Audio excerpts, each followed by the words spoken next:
Guten Abend, meine Junge und Mädchen. It's la hora de Fifi Quest. Hey! It's good to be back. Good to be here. As you can tell from that intro, I'm learning Spanish and German, like an ex-Nazi. I'm learning Spanish and German to flee into South America. Um, or do they speak Portuguese? I don't know. I think they speak Spanish in Argentina. Anyway, any dang way. I don't need to know that. It's fun to know things. Anyway, I'm here. It's good to be here. Like I said, I'm learning some new languages. That's a project lately. I gotta say, I find the Duolingo owl a little emotionally manipulative. You know, kind of like the way it motivates you is it's like sends you a little reminder. And it's like, hey, I thought you'd want to keep practicing up on Duolingo.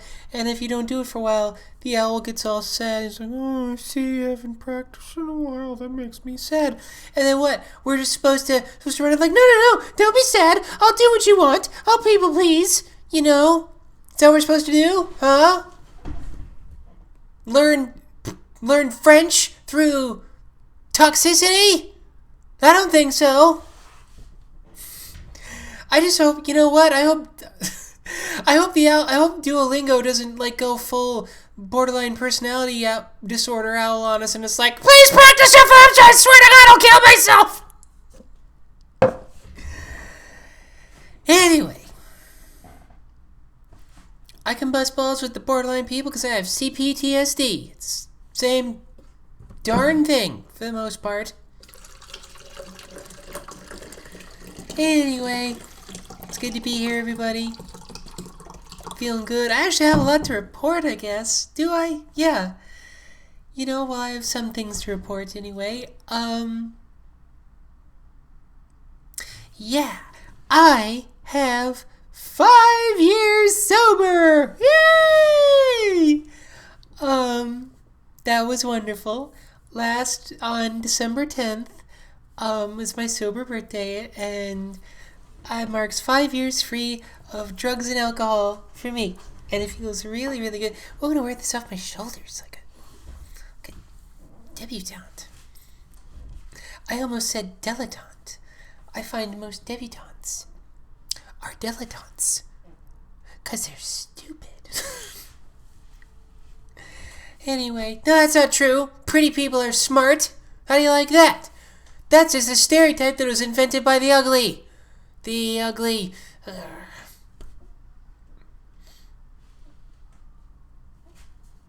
Jealous ass ugly people. What if hot people are smart too? Then what do you got? Huh? What are you gonna do? Hate? Yeah. You know, there's nothing ugly. There's nothing uglier, ugly people, than being a hater. Anyway. But yeah, I have 5 years sober.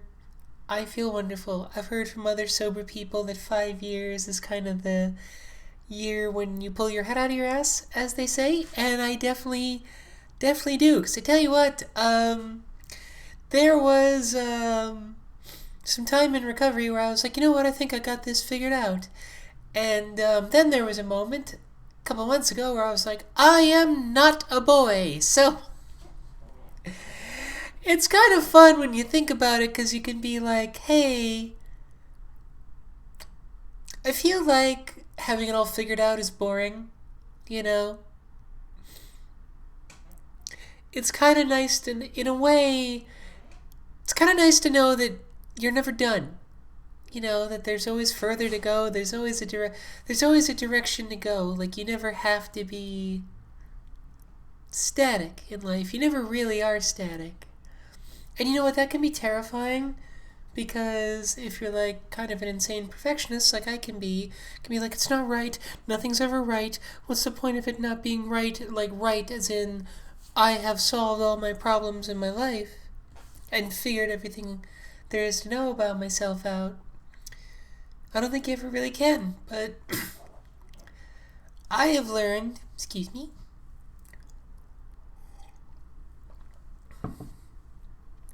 I have learned that I can accept being my life is better when I accept that I'm imperfect. You know, my life is so much better when I take my imperfect self out in the world rather than staying inside and waiting until I'm perfect, inside figuratively, and waiting till I'm perfect to go present myself to the world. That doing that actually hurts me more. So that's nice to know. It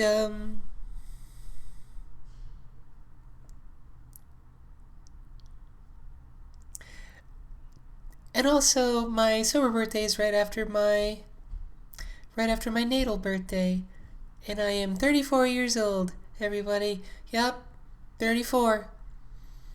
Zoomers are coming up, controlling everything, and my withered old face reminds them of the grave. I, I can be. It's funny. I used to really dread my birthday. It still kind of stresses me out because here's this. I want to know what you guys think about this. I feel like birthdays are stressful when you're an adult, particularly if you're like, an unmarried adult, because it's like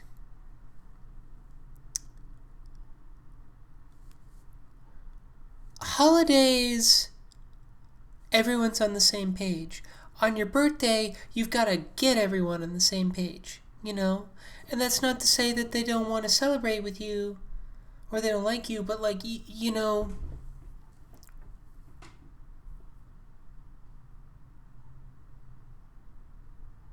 like people already know people have plans for Christmas, people have plans for Halloween. You got to make it, got to kind of corral your friends a little bit. That's what I find. But it's very, very doable, and I used to really dread doing it. I'll share with you guys something that's a little embarrassing, but it's way more funny than it is embarrassing on my part.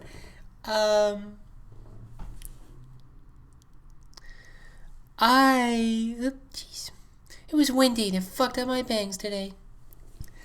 I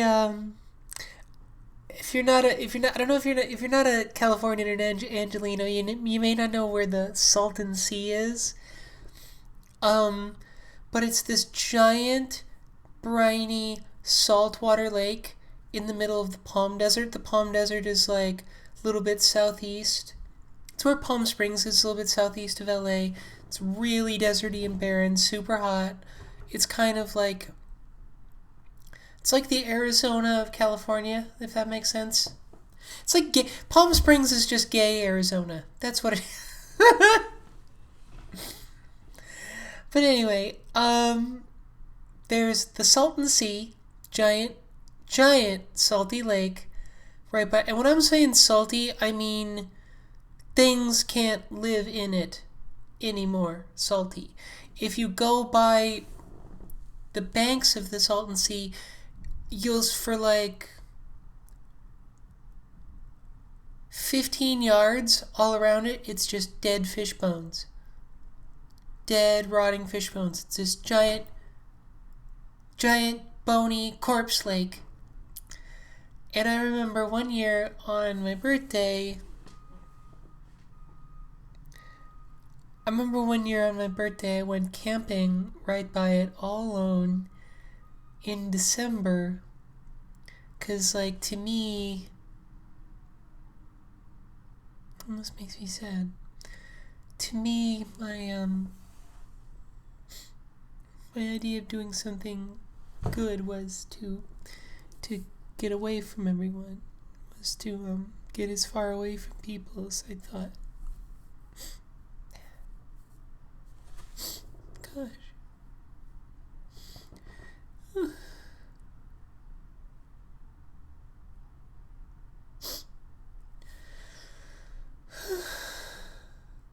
Yeah, I thought that's what I thought. I was still a guy at this time, and I just thought that like that was my idea of treating myself, was getting as far away from people as possible into a place no one would want to go.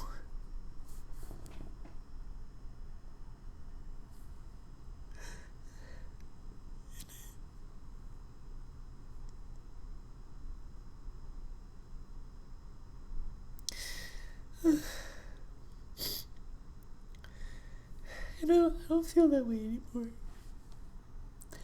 I really like being with people, and I really like life, and I like all of you guys. And I like being with friends, and on my birthday this year, I had someone I really love a lot, who I've known for a long time. And she's in my COVID bubble, and she came over and we decorated cupcakes. And that was so much fun. And I lit a candle and we sang happy birthday for me, and before I never would want to do that. You're like, no, don't look at me. I don't want to do anything. I don't want to be seen. And I felt really proud that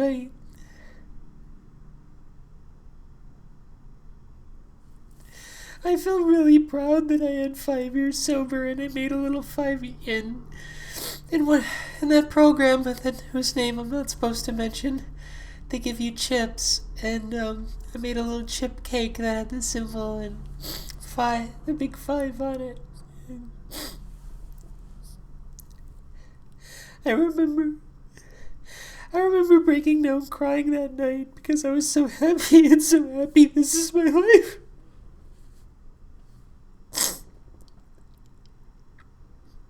I'm so happy I spend time with people who are good for me. I'm so happy I'm a person who's good for me. I'm so happy I don't think that I have to go far away from everybody.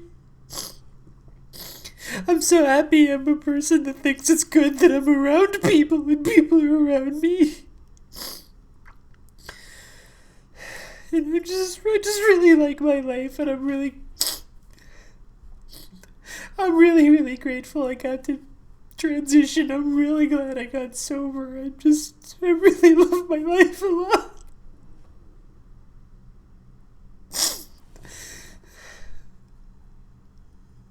I'm really glad I could cry on my own podcast in front of people. That wasn't something I could do. I just didn't feel feelings before, and my life is so good now.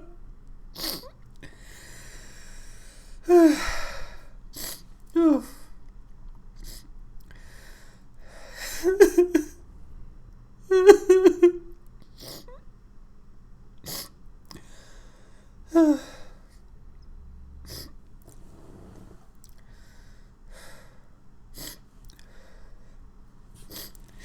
I just really like being alive. It's a miracle that I am. I used to hate myself so much, now I don't. I'm so looking forward to where the future goes, and I'm so happy to just be in the moment I'm in now, too.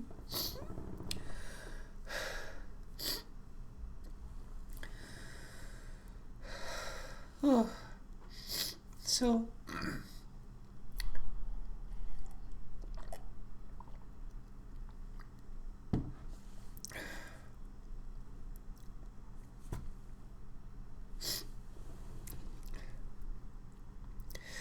and another thing I'm really grateful for is I've been talking about starting my TikTok page and how I'm trying to be more visible and opening up and being open to new levels of prosperity.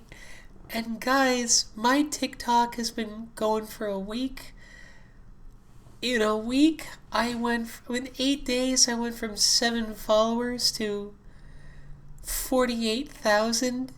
I have a video that in 3 days hit 2.2 million views.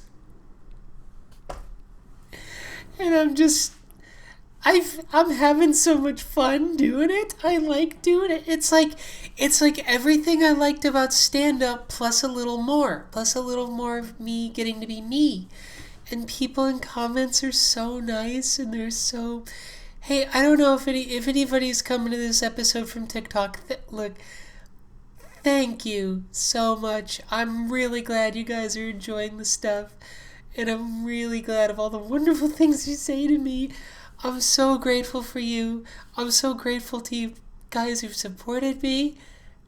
financially and supporting me by just watching, and I'm just glad you're enjoying it. And it's wow, wow,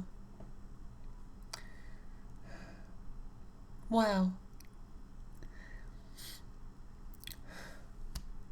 Yeah.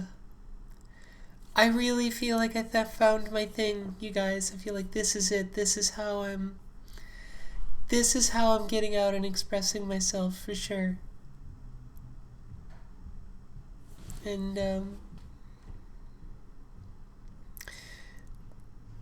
just from like putting up PayPal's and Venmos and Cash App, and like I'll share this. It might be a little gauche, but I want to share in just the name of being personal and just saying like I've made the amount of money I made in 1 week just from people donating on TikTok.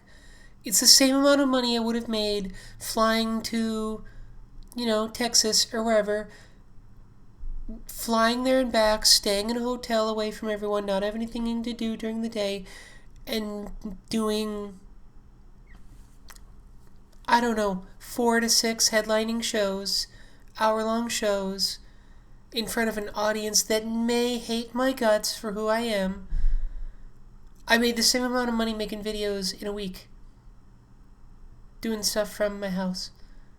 So I'm just, the reason I share stuff like this is that, like I've been pretty open about like what my career issues have been like, and like hopefully people can take this and apply that to their own lives and whatever it is you do. But I was really mad when I was doing stand up. I was really mad and really disheartened. I feel like I'm good at this. I feel like I have so much to give. Why can't I just get on a track? Like, why do I feel invisible? Just why isn't, like, if people keep saying I'm good, I think I'm good. Are they crazy? Am I crazy? What? Like, this does not add up. And I considered quitting it altogether, like you said, and I started doing this TikTok, and it's clicking. It's clicking, baby. I'm really proud and grateful of that, and I just feel like it's because this was the thing I needed to find. And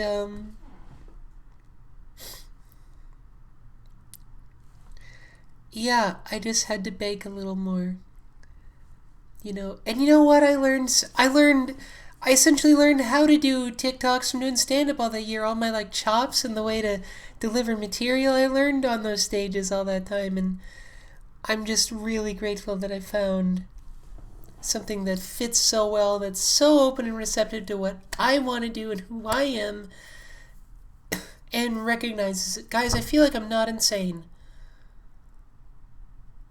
I feel like I thought I was insane for years, and now it's like, oh no no no no you're not, no you're not. It just didn't add up just right. So I don't know.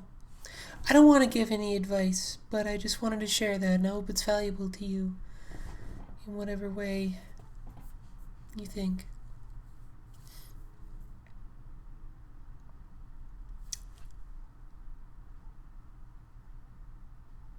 Something else quick I wanted to share, and I think this will be the last thing, but some really positive developments that have happened in my life lately. They happened after I got really honest about my feelings about a lot of things from a long time ago. And to get anywhere, I've had to learn how to trust life or trust God or whatever you want to call it. I call her Goddess. Or just trust in the goodness of life, or trust that like something bigger than me was carrying me to where I need to be and loved me and was caring for me. It wasn't just some mean thing whose ire I had to avoid. It was caring for me if I could let go and let this thing work in my life.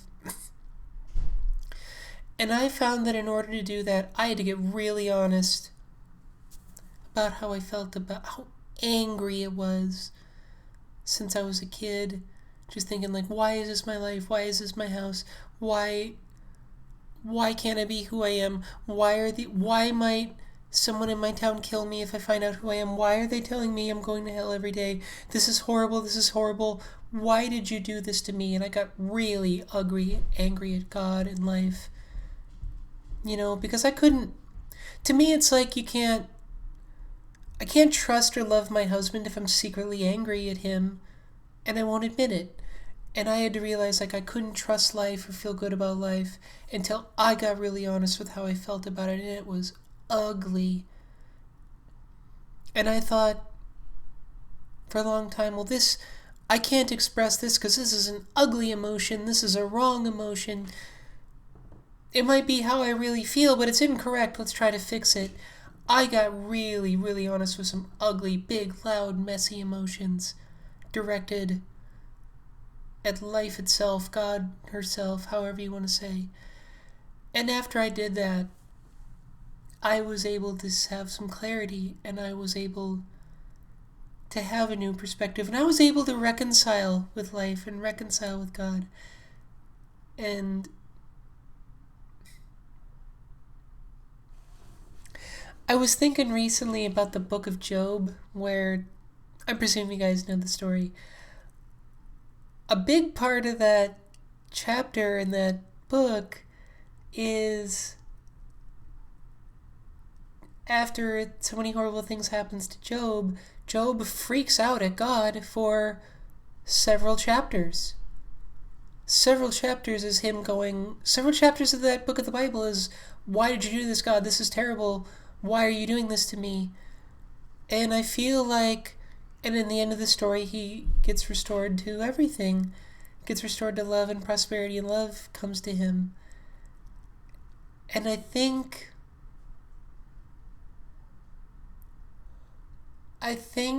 that getting mad at God or getting mad at life, whatever you want to call it, I think if that's how you feel, getting honest with that and expressing that is an ugly but healthy part